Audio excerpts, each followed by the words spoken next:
और अगर मुझे भारतीय जनता पार्टी टिकट देती है तो मुझे नहीं लेना है। मैं ये साफ कह रही हूं कि मुझे उनका टिकट नहीं चाहिए, क्योंकि आज वो मुझे टिकट देंगे और उसके बाद फिर हो सकता है 3-4 साल के लिए जेल भेज देंगे।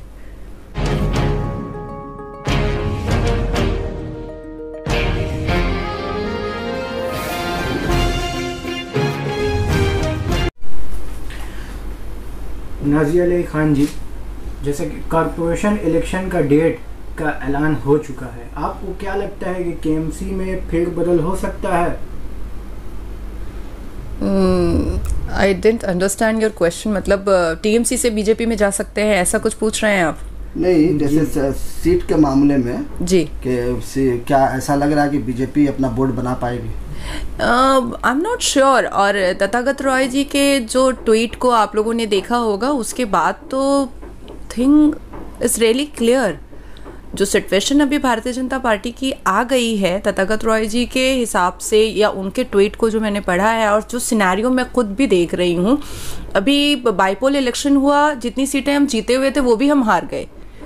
तो आई डोंट थिंक कि, क्योंकि भारतीय जनता पार्टी के जो एथिक्स और रूल रेगुलेशंस चल रहे हैं, जो राम के नाम पर ही पिछले कई सालों से वोट मांगा जा रहा है, वो पॉसिबल नहीं है। जनता सब जानती है, जनता को सब पता है। और स्पेशली बंगाल में भारतीय जनता पार्टी की एक अलग से आर्मी काम करती है। अगर भारतीय जनता पार्टी का कोई मुस्लिम लीडर बहुत अच्छा काम कर रहा है, अगर कोई मुस्लिम लीडर बहुत फेमस हो रहा है, बहुत जनता का प्रिय हो रहा है, तो उसको जेल कैसे भेजना है? अगर वो मंच पे सलाम कर रहा है तो उसको जेल कैसे भेजना है, ये उनकी आर्मी काम करती है। तो ऐसे सिचुएशन पर मुझे नहीं लगता है कि भारतीय जनता पार्टी में, स्पेशली बंगाल में ये सोचना भी चाहिए। और कैलाश विजयवर्गीय के रेप के मैटर को सामने आने के बाद तो आई डोंट थिंक कि पब्लिक पसंद करेगी, मुझे नहीं लगता है। इलेक्शन के बाद बंगाल में जिस तरह के वायलेंस हुए हैं, आपको क्या लगता है कि काउंसिलर इलेक्शन जब होंगे तो इस तरह के वायलेंस देखने को मिलेंगे हमें? देखिए, मैं तो वायलेंस को कभी अप्रिशिएट नहीं करूंगी, या मैं नहीं कहूंगी कि ये होना चाहिए या ये होगा, बल्कि मैं ये ज़रूर कहूंगी कि आपके चैनल के थ्रू से मैं उन लोगों को ये ज़रूर कहना चाहूँगी, जो भी ये करते हैं, जिस पार्टी के भी करते हैं, वायलेंस ना करें। पार्टी जब इलेक्शन आता है तो एक वक्त था, ज्योति बासु जी के वक्त में, आप बुद्धादेव भट्टाचार्य जी के वक्त में, हमारे 2011 और 14 के इलेक्शन में, दीदी के वक्त में, हम लोग इलेक्शन को एक सेलिब्रेशन के हिसाब से देखते थे, एक फेस्टिवल के हिसाब से देखते थे। तो उसी तरीके से अगर देखा जाए तो मुझे लगेगा कि ज़्यादा अच्छा होगा। वायलेंस को इग्नोर करना चाहिए, अवॉइड करना चाहिए। मुझे नहीं लगता है कि वायलेंस होना चाहिए। क्या बीजेपी पार्टी आपको काउंसिलर की टिकट देगी? आप पार्टी के नए प्रेसिडेंट से मिली हैं? पार्टी के नए प्रेसिडेंट से जब वो मेंबर ऑफ पार्लियामेंट हुए थे तभी मेरी मुलाकात हुई थी। उसके बाद अभी जब वो बने हैं तो मेरी मुलाकात नहीं हुई है। और अगर मुझे Bharatiya Janata party councillor ticket देगी, एक तो देगी नहीं, क्योंकि जो 5-6 लोग हैं जो एमपी भी लड़ते हैं, एमएलए भी लड़ते हैं, पंचायत भी लड़ लेते हैं, फिर वही प्रेसिडेंट भी बन जाते हैं, फिर वही जनरल सेक्रेटरी भी बन जाते हैं, फिर वही आपका डिस्ट्रिक्ट प्रेसिडेंट भी बन जाते हैं। तो जो उनका एक गुटबाजी लोग है, गुट लोग है, उनको ही मिलेगा। और अगर मुझे भारतीय जनता पार्टी टिकट देती है तो मुझे नहीं लेना है। मैं ये साफ कह रही हूं कि मुझे उनका टिकट नहीं चाहिए, क्योंकि आज वो मुझे टिकट देंगे और उसके बाद फिर हो सकता है 3-4 साल के लिए जेल भेज देंगे। बंगाल को सबसे ज्यादा सेफेस्ट सिटी का दर्जा दिया गया है कि यह बहुत ही सेफेस्ट सिटी है। डेफिनेटली कोलकाता बंगाल स्टेट के बारे में बात आई एम कंप्लीटली एग्री। लेकिन वहीं पे यूपी जो है, हद से ज़्यादा वहाँ पे लॉ एंड ऑर्डर जो है वो चरमरा सी गई है। आए दिन रेप के केसेस होते हैं, बच्चों का अगवा का केसेस होते हैं। ऐसे बारे में इस मामले में आप किस नज़रिए से बंगाल को देखती हैं? देखिए, मैंने पहले भी कहा है कि बंगाल एक्चुअली में बहुत सेफ स्टेट है। मैं खुद सिंगल मदर हूँ, मैं हमेशा बाहर निकलती हूँ घर के काम के लिए, मैं सिंगल सोर्स ऑफ इनकम हूँ अपने बच्चे और मेरे लिए, तो मुझे काम करने के लिए बाहर निकलना पड़ता है और मैं बहुत सेफ फील करती हूँ। बंगाल में एटलीस्ट छिनतई है, आप दिल्ली में जाइए आपका मोबाइल छिनतई हो जाता है। और यूपी में मैं ये नहीं कहूँगी कि आज योगी जी की सरकार है तो ही सिर्फ हो रहा है, लेकिन जब अखिलेश जी की सरकार थी तब भी वहाँ पर इस तरह के हादसे बहुत होते थे। तो मुझे ऐसा लगता है कि यूपी को और बेटर करने की कोशिश है। जैसे नीतीश जी ने इंडिविजुअली बिहार को बेटर करने की कोशिश की है और अभी भी कर रहे हैं, तो उसी तरीके से यूपी को बेटर करने की कोशिश है। और मुझे ऐसा लगता है कि अभी जिस तरह से एक हिंदू मुस्लिम टारगेट का जो एक सिनेरियो चल रहा है उसको अवॉइड करने की ज़रूरत है। डेफिनेटली आई कंप्लीटली अग्री कि वेस्ट बंगाल बहुत सेफ स्टेट है। बीजेपी में मैनिफेस्टो में क्या कहना चाहेंगी आप, बीजेपी का मैनिफेस्टो में, ताकि लोग बीजेपी की उम्मीदवार को जिताएं? बीजेपी के मैनिफेस्टो में सबसे पहले तो मुसलमानों से जो उनको नफरत है वो नफरत उनको दूर करने के लिए कुछ करना चाहिए।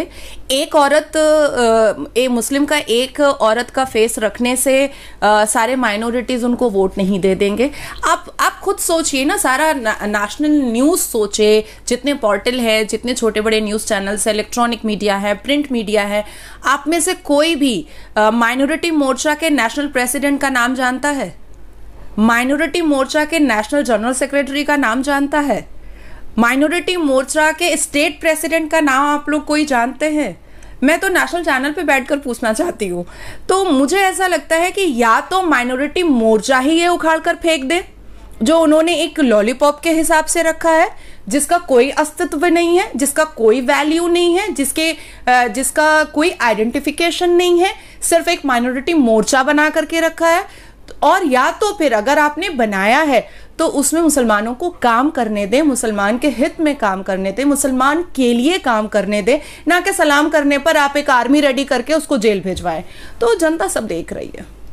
मैडम एक सवाल है, अभी कुछ दिनों पहले हमने देखा कि संदीप अग्रवाल ने अपने फेसबुक पर लिखा है कि आपको कन्विक्शन होगा। जी, सवाल ये है कि जब ये मामला कोर्ट में पेंडिंग है तो ये मैटर फेसबुक पर क्यों है? क्या उन्हें कोर्ट के फैसले पर यकीन नहीं है? Best question, but as I am look like Sandeep Agarwal? No. तो मुझे बेटर होगा कि आप ये सवाल उनसे ही पूछें अब, क्योंकि वो तो अब काफ़ी फेमस हो चुका है, तो उससे ही पूछना चाहिए। और सेकेंड थिंग इज़ कि I completely believe on court का जो भी जजमेंट आएगा, जो भी वर्डिक्ट आएगा, मैं उसको ऑनर करूंगी, मैं सर झुका करके एक्सेप्ट करूंगी। And everyone is entitled to keep their words through social media और through anything. So I think I keep shut my mouth. Shubhendu Adhikari दोबारा बीजेपी में आ सकते हैं, ऐसा आपको लग रहा है? क्योंकि इन दिनों जिस तरह की वो हरकतें कर रहे हैं उससे लगता है कि वो बीजेपी से बदजन है। दोबारा कहाँ आ सकते हैं? टीएमसी में आ सकते हैं बीजेपी से। मुझे लगता है कि ओईदा और राजीव दा के बाद शुभेंदु दा को भी अगर चैन से सोना है और बहुत रिस्पेक्टफुली उनको सोसाइटी में रहना है तो उनको टीएमसी में आ जाना चाहिए, क्योंकि पता नहीं कब कौन सा उनके ऊपर भी आक्रमण हो जाएगा उनको फंसाने का, और कब कौन कैसे कहाँ से आ करके उनको फंसाने की कोशिश कर देगा।